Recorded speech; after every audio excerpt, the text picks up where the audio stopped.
Let me begin with you, Senator Shehu Sani. What do you make of what is happening? A lot of it is undercurrent. A lot of it is what has given birth to rumors. And in politics, whatever happens within the corridors of power, within the political community, or where the political elites are meeting and doing the permutations, becomes a source of rumor in the larger society. But what we see today, the allegations that the vice president said, look, I'm ready to clear my name. And a lot of people are linking this to 2023 presidency politics. Do you think so, Senator Sani? Well, it is unfortunate that just some few months after the last general elections, instead of the country settles down for governance with the executive and the legislature doing their job, we have suddenly found ourselves into another murky politics of 2003 that will happen in the next 3 years, 8 months. Well, it shows how unserious we are as a country, and it shows the level of rot in the system, the very fact that by this time we should be talking about what we can do economically, infrastructure-wise, and in terms of doing anything fundamental that will put our country on the right footing. But it is clear that some politicians have simply opened this can.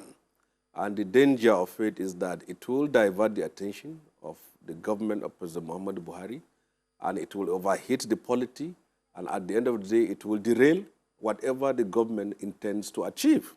So as far as I'm concerned, it is necessary for the president to call his party to order.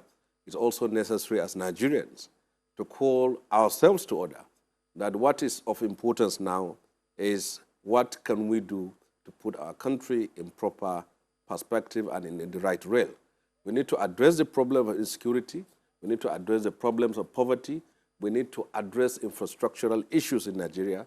These are issues of governance that are important to us and not 2023. But it's clear some people are making a capital out of it, either saying power should remain in the north, and those who are saying that it should be rotated down to the south. Whatever way and whatever the discussions and the conversations as far as this issue is concerned, is that we are derailing what from the path we need to take as a nation. Mr. Ajulo, you perhaps understand some of the internal workings of the APC. What do you think, for example, is happening? One would think that the party probably will be settling down into the activities of governance. But if you ask some APC officials or members, they may not want to come on TV to talk about it, but they know that there is a problem. Well, let me quickly say this, that I'm not a member of APC. The only connection I may have with APC is I represent them professionally as a lawyer.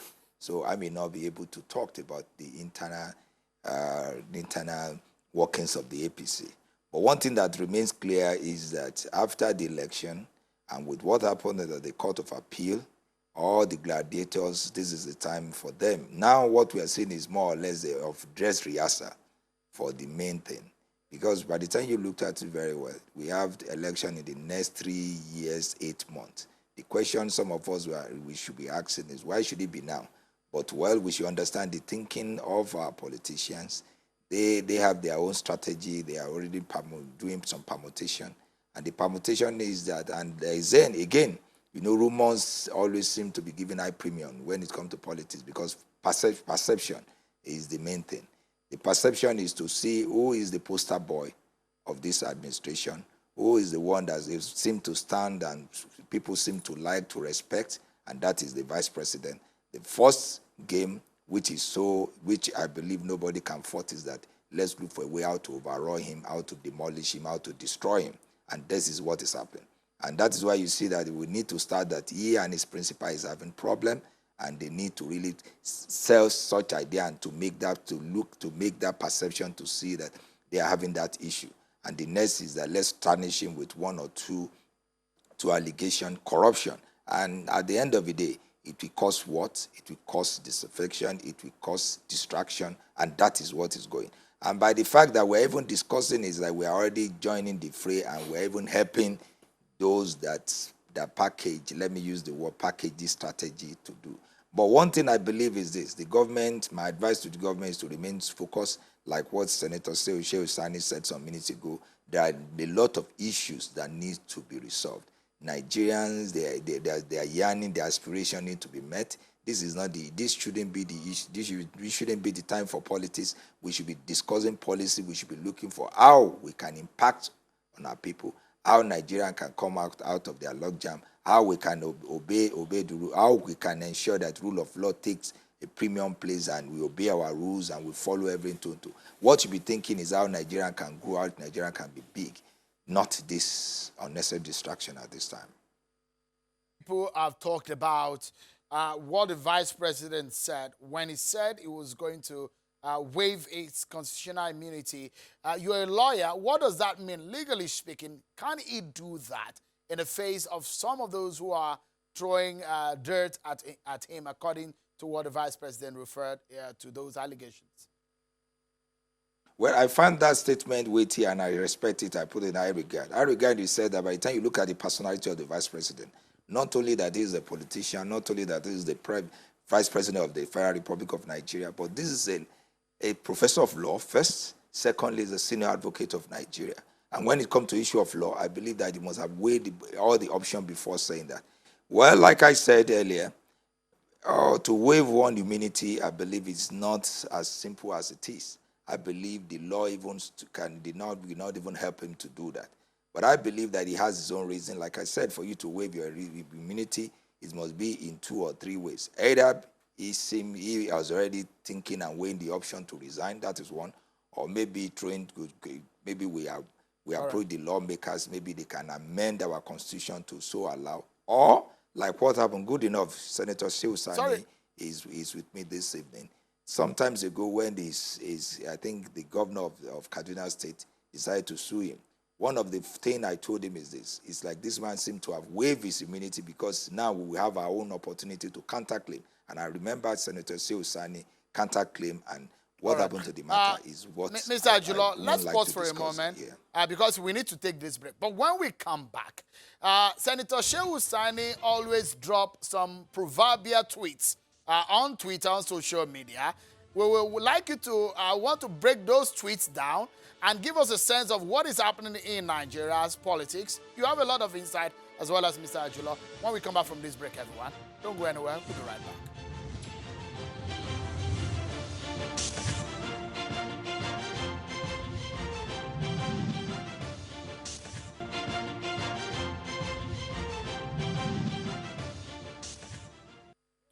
Who says we don't care what the politicians are talking about? And they are your leaders. Well, whatever they are saying or whatever they are doing gets our attention, and we look and dissect them for you to make informed decision as Nigerians. So tonight, whatever politicians are talking in the dark, we'll bring it to the light so you can get to know and be of knowledge of what is happening in Nigeria's politics. So Senator Shehu Sani, from a lawmaker from Kaduna State, and Mr. Kayode Ajulo, both of them have been talking to us. Mr. Kayode Ajulo is a former National Secretary of the Labour Party. Thank you so much, gentlemen, for coming on tonight. And so let me come to you, Senator Shehu Sani. You are fond of dropping some interesting proverbs on Twitter, some sublime poetry, and sometimes, in fact, your friend, the governor of Kaduna State, Malam Nasir El-Rufai, did drop some tweets also, and that had engaged a lot of Nigerians, people trying to wonder, what does he mean really? And sometimes we wonder, what do you really mean in what you say? Do you see any major division? Because there's been a lot of talk about the CPC divide in the APC and the ACN divide in the APC and the Justice for 2023. You've said it before that take away the Buhari factor and APC will be apart. Do you still stand on that? Well, first of all, I will say that my tweets, when I post them in parables, is more or less to encourage people to think and decipher instead of simply giving it to them a la carte. But in this respect, my position has always been, inasmuch as the APC is a merger, the merger has not been able to dissolve the component parts that brought it together. And I said it, the glue that is keeping the party together remains the president.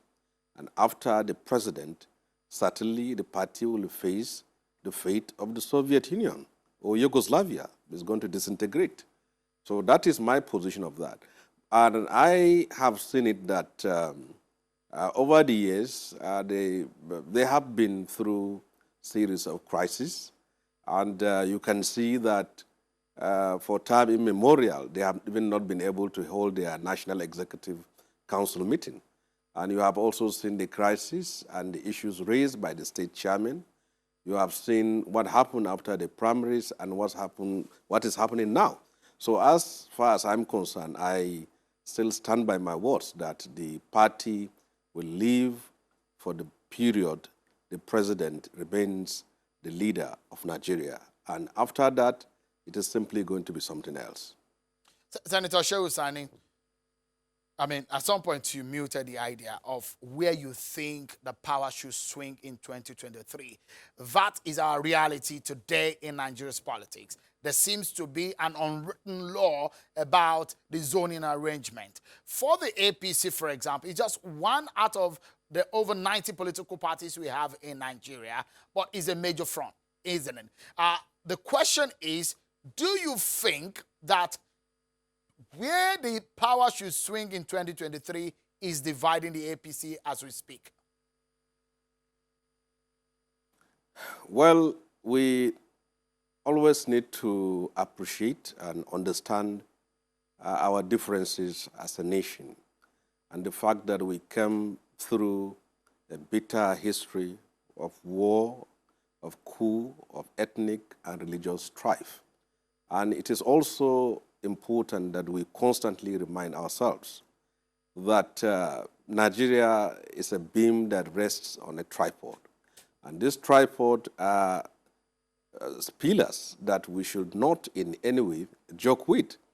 Where the power swings is as important as the sustenance of democracy and also the future of our country. And there has been agitation for restructuring that need to be addressed. But we also need to understand that no region, by virtue of its topography or demography, should perpetuate itself in power. And we also need to understand that it is on the basis of presiding over a nation where all its component parts are being carried along that any leader will have the moral standing to present himself as a leader. And this country, Senator Shehu Sani, looking through our history, yes. I would like to ask you this question, and I'd like you to just answer straight away. Where do you think the presidency should go in 2023 for the sake of fairness and justice and equity? Well, my position simply is that power should be able to rotate from between the north and the south. And if you keep asking me at the end of the day, if I tell you the region, you ask me the state, the local government, and then the person again. No, if you tell me the region, if you tell me the region, I promise I won't ask for the state. Just tell me the region. Well, I told you should move from the north to the south. Well, it is dependent on the people. I'm not from the south. It's dependent on people from the south to agree where the power should be should shift to. But what I know very well is that the absence of Mr. Ajulo's. In the absence. Okay, let's get Mr. Ajulo's. Let's get him to weigh in on this issue of zoning and what is causing the undercurrent that we see. Quickly, your intervention on what this is causing in the APC and where you think the power should go in 2023. Just quickly one. Well, on the issue of zoning, we should know that zoning is more or less unconstitutional position arrangement, though it seems to be something of conventional. Like what Senator Shehu Sani said, it has to, it has to be rotated, and it must be between the South and the North. Now North is having it, and the person in the North is not going to, with the constitutional provision, will not seek for another re-election. So if it's coming from the to the South, it's so clear that today we should look for where the numeric power and where the party enjoys more popularity, enjoys more fan base, and that is Southwest. It's so clear. I don't think we need to argue on this. I don't think this is something we need to lose head over. It's interesting, and Nigeria's politics will keep amazing everyone. There seems to be some things that people may never understand until the end of time. But we'll leave it at that tonight. We keep talking about it and we get the best out of the system. My sincere appreciation to both of you. Senator Shehu, Sani, we keep looking out for your sublime parables online. Thank you so much for coming on tonight. And Mr. Ajulo, thank you so much for your interventions tonight. But that's our show for tonight. It's Friday. I don't know how you plan to enjoy it, but do go out there and have a pleasant evening. Stay with us. Our program will continue right here on Channels Television. I'm Shehu Kimale. Bye-bye.